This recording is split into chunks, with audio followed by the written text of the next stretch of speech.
कि हिंदुस्तान वैक्सीन बना ही नहीं सकता। हिंदुस्तान तो है ही नहीं उतना, कहां बनाएगा वैक्सीन? पहले नहीं बनाया कभी, आप कहां बनाएगा?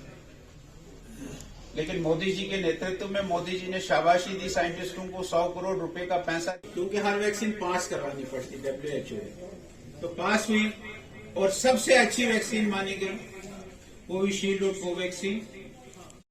स्टेट जम्मू कश्मीर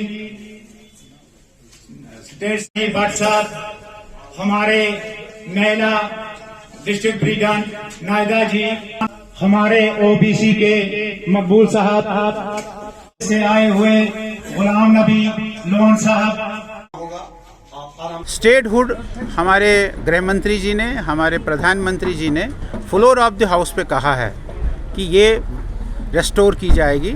जो ही जम्मू कश्मीर के हालात ठीक हो जाएंगे, नॉर्मल आ जाएंगे, ये सिलेक्टिव किलिंग्स ख़त्म हो जाएगी और यहाँ आम आदमी घूम फिर आराम से सकता है, उस समय ये स्टेटहुड फिर से बहाल हो जाएगी।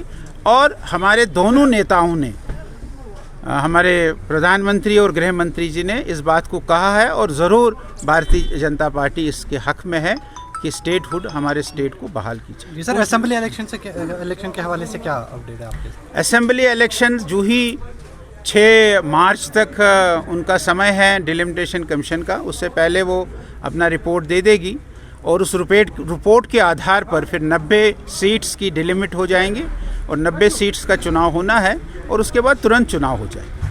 आज उमर अब्दुल्ला का एक ट्वीट आया है कि ये जो किसान फार्मर्स बिल थे वो वापस लिए गए बिना किसी डिस्कशन के। जब उनको लागू किया गया था तब भी बिना डिस्कशन के। तो उन्होंने तनकीद की है जो जमहूरी निज़ाम इस वक्त हिंदुस्तान में है, आप उसको किस तरह से रिएक्ट करना चाहिए? ऐसा नहीं है, जब फार्मर्स बिल आई थी तब भी उस पर बहस हुआ था और ये बात ठीक है, कुछ पॉलिटिकल लीडरों ने बायकॉट किया, लेकिन जब ये 5 अगस्त 2019 को 370 और 35 से हटने वाला आया है, उस समय भी डिस्कशन हुई है।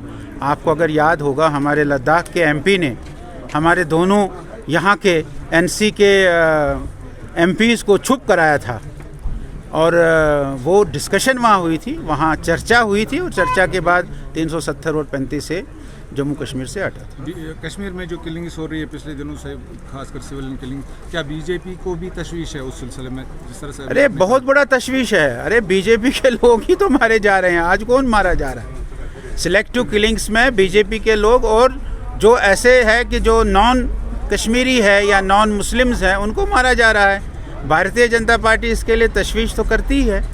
इसमें हमारे कश्मीर के भी मुस्लिम लोग मारे जा रहे हैं। जो भी सिलेक्टिव किलिंग हो रही है उस सिलेक्टिव किलिंग के ख़िलाफ़ हम हैं और हम ये मानते हैं कि कोई भी मज़हब ये एलो नहीं करता है कि इस प्रकार का किसी को आपने पीछे वो अयूब पंडित को आपने पीछे मारकर गोली मार दी, इंस्पेक्टर साहब को। ये कोई भी मज़हब, कोई भी धर्म जो है ये इस प्रकार का इजाज़त किसी को नहीं देता। ये कायराना काम है, ये कायराना काम जो करते हैं हम इसकी निंदा करते हैं।